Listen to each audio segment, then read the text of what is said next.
Hi guys, welcome back to my channel. It's me, Ashley. I am going to give you guys a wedding recap. You only get this time once, so let's get into it. So Jamal and I got engaged in December of 2020. There's a whole video on it. We went to Hawaii and he proposed to me with this beautiful ring, and now I have my wedding band. I will link my ring. It's from Brilliant Earth, and so is my wedding band now. And I got his band from Manly Bands, and I'll link that as well in the description. After we got engaged, I obviously got right to it when it came to wedding planning. With COVID and everyone rescheduling their weddings, I kind of knew that we wouldn't be able to get married for a while anyways. I decided, let me clarify what are the top 3 things, like what matter the most to me. The venue, my wedding dress, and having a videographer in addition to a photographer. I think that's like what I've heard is the #1 regret, is just not having a video to look back on. About 2 weeks after I got engaged, Shannon and I,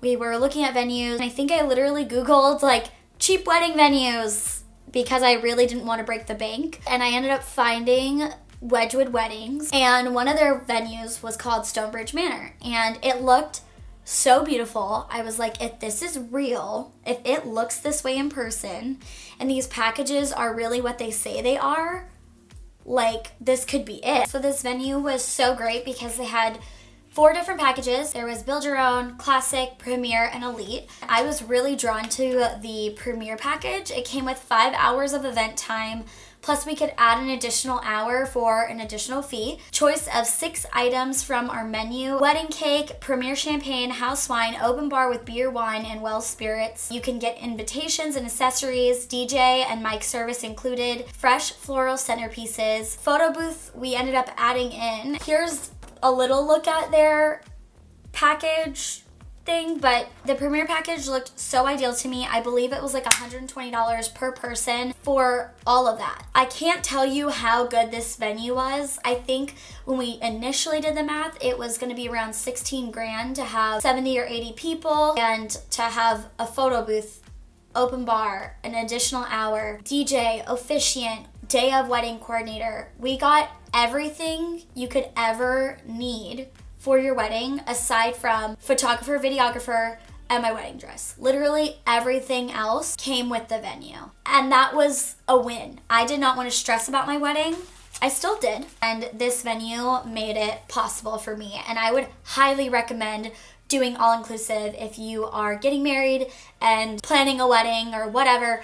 If you're looking for a venue, look up all-inclusive venues. It is my biggest recommendation. So when we found this venue too, guys, Shannon and I went in person after I had done my research. I said, okay, this looks great and it looks pretty cheap for what we're getting. Oh my goodness, when I walked down the green walkway they have before you walk out and walk down the aisle, I was like, this is it. Like, I was crying. I could feel the moment of like me and my dad standing there getting ready to walk down the aisle together, and Jamal knew that I was in love with it, and he was like, are you sure this is the first venue you looked at? And I was sure. I knew it was the one to put down for the venue right away. So there was only 2 weekends left in February. And obviously in Arizona, we have to worry about weather. That was literally it. There was February 5th, I think, and February 18th. So he called his mom, and his mom was so sweet. I told his mom, you know, we either have to book it now or else we would probably lose it and then have to book it the next year, like 2023. And keep in mind, we got engaged December of 2020. Now we're in 2022.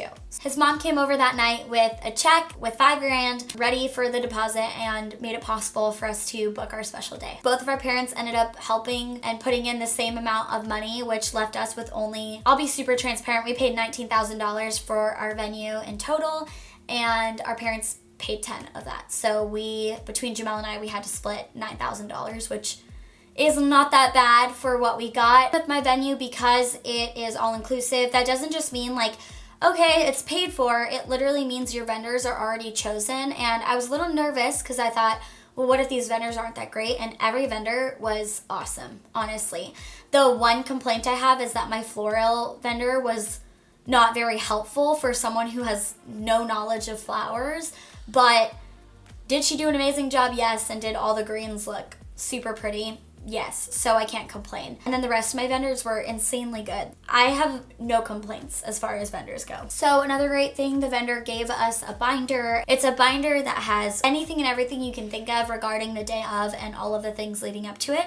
You can see this was the timeline they gave us. 8 to 14 months, we began our guest list. We started to think about wedding colors and what we wanted. Take engagement photos, order and send out your save the date. Create a wedding website on The Knot.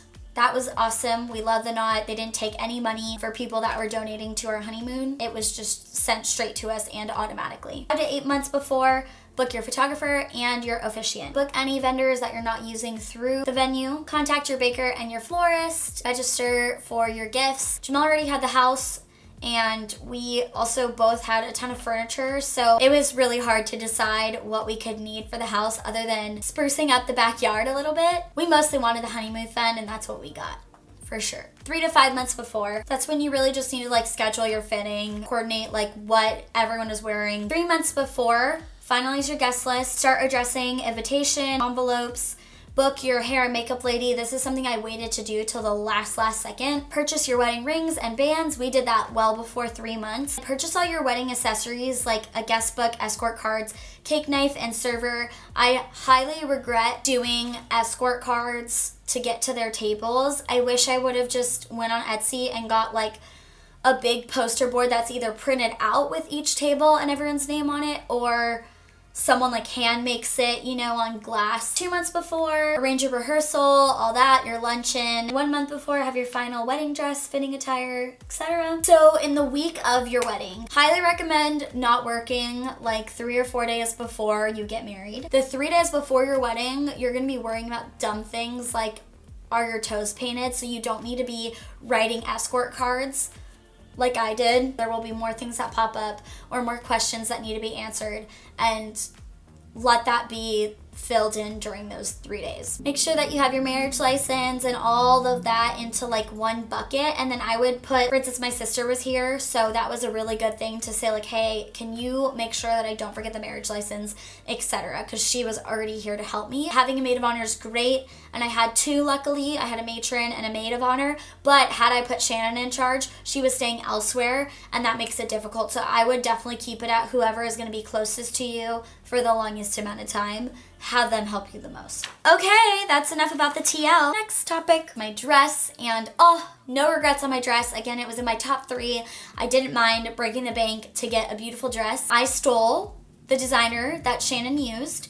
I absolutely loved Shannon's dress. It was L'Amour by Cala Blanche. I don't know if I'm saying that correctly, but I really loved that designer. I'll put it down below, the exact dress I got. I knew that I wanted that designer, or there was a designer I found on Instagram which is similar. It's called Berta Prive or Prive. Both of them had the same style. They were extra, they were cute, they were sparkly, but like bare looking on some parts of them. They were so pretty. I really wanted a Berta Prive or a Cala Blanche dress. I Googled who in Arizona carries L'Amour by Cala Blanche, and sure enough, there was only one, and it was 10 minutes away from me in Phoenix, and it was called Bridal, and I will link them down below as well. I went there, and they gave me 6 pins. They said, go pin the dresses you like, and we'll try them on.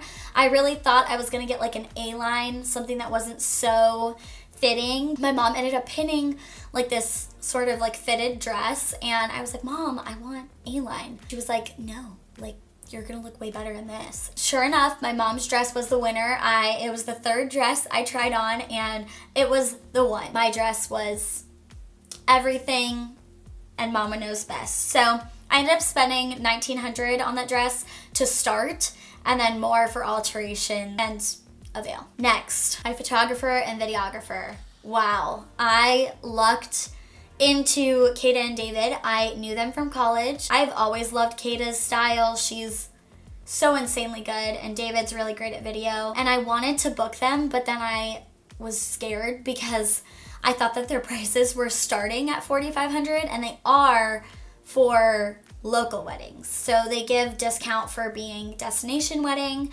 and I think their packages start at like $2,500. I thought that I wasn't considered a destination because it's Arizona. Like, I thought destination meant like international. And I'm so glad that I asked the question, because I was so wrong. It is a destination for them. They gave me that deal. Everything just worked out so beautifully with them. I would pay more. Looking back, before I had booked them, I was so stressed about like how much it would cost and who to book.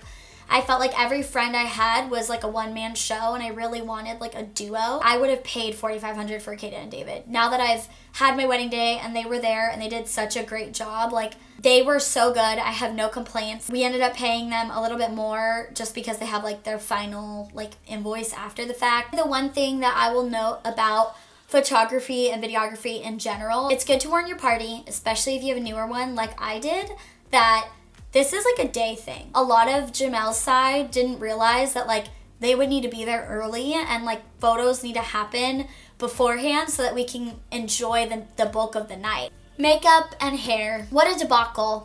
My lady was great. I used Ali the Ray Beauty. I was so last minute in booking her, and it was just because I didn't know if I wanted to do my own hair and makeup. Looking back, I think I could have done my hair still. So I think she did an amazing job on my hair. I think if I would have done it, it would have looked very similar. And my makeup, I don't regret at all. 10 out of 10 would recommend getting airbrushed. She was really pricey, but I will say I did pay for what I got. Like, I invested in someone. I thought to myself, like, you keep saying you're good enough to do it yourself, so if you're gonna pay for someone good, you better pay for someone really good. I was an hour late.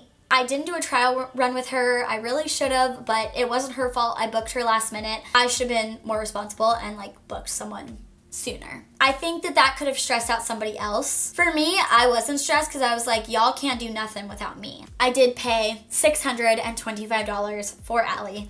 And again, I don't have any regrets. Out of all of the things that happen in a wedding, I think the top 3 things that made my day go smoothly was my day of wedding coordinator, Molly, my photographer and videographer, Kata and David, and my DJ, Joel. All of those people made my day so smooth, and if you don't have a day of wedding coordinator, I don't know what's gonna happen. Next thing I did, I assigned roles to my bridal party. Lord knows you're not gonna remember champagne. You're not. If you're the bride, there's so many things to remember. So I told Gina, hey, you're in charge of making sure I remember to bring champagne. Hey, so-and-so, you're in charge of my marriage license. Dustin, you're in charge of my vlog. I feel bad for my friends that haven't been married before, because they're probably like, oh my gosh, like this is a lot going on and this is a lot of money. But now I am the one who got married. I am thankful that I had 3 girls in my party who had been married, because they got it. Like, they knew how much time, energy, effort, how many things you have to plan for, how many things go wrong, how many things need to get done last second. Like, they knew the strugs. It was so helpful having everybody help me. The next thing I would recommend is getting an Airbnb or a hotel that's by your venue. This was an absolute hit at our wedding, was our vows. I made a video talking about this already. Everyone's biggest compliment was, we love your vows and how you wrote them. So that is everything as far as like timeline, my advice on weddings, what worked, what didn't work for me and Jamal. The morning of, I went and got myself coffee, and everyone's like, don't do anything. You're the bride. I don't know. Like, honestly, do what you want. I'm the kind of person who's like, I gotta do something or else this is not gonna feel like normal, or like it's not gonna feel okay. Like, you're already gonna feel a lot of like overwhelming emotions. So just like trying to be as normal as possible about what was going on was really helpful to me. So anyways, my dad was sobbing like a little baby, love him. And I was like, Dad, we've got this. I am not like a cute crier. Like, it is 10 sobbing or 0, I'm fine. And there's no in between. So I knew that if I wanted to actually take in this moment and like enjoy my vows and my husband, I need to not be sobbing. And everyone was sobbing, like the whole morning. My bridesmaids, me, like everyone was sobbing. A shield of composure, it just flew over me, and I don't even know how people get cold feet. I had 0 things of cold feet. Like, I was like, get me down this aisle now. Like, I want to see him. I want to kiss that man. I want to finalize this thing. Someone had to hold me back. When you turn that corner, it's funny because walking down the aisle, I thought that was going to be this like magical moment. Seeing Jamal was like, oh yeah, like love that man. That's my hubby. But the crowd standing and staring at you is so awkward. Like, nobody prepares you for how awkward it is. And I'm literally talking to my dad like, this is kind of awkward. In the middle of it was like, hi friends. It's the longest walk of your life and it's dead silent and everyone's just like, the sun's in their face and they're like. I just wanted to say thank you guys for watching this video. I hope that you enjoyed hearing about my wedding day and all of the wedding planning. Please make sure that you like this video. Please make sure that you subscribe to my channel. It really helps me and I appreciate it. I'll see you in my next one. Love you. Bye.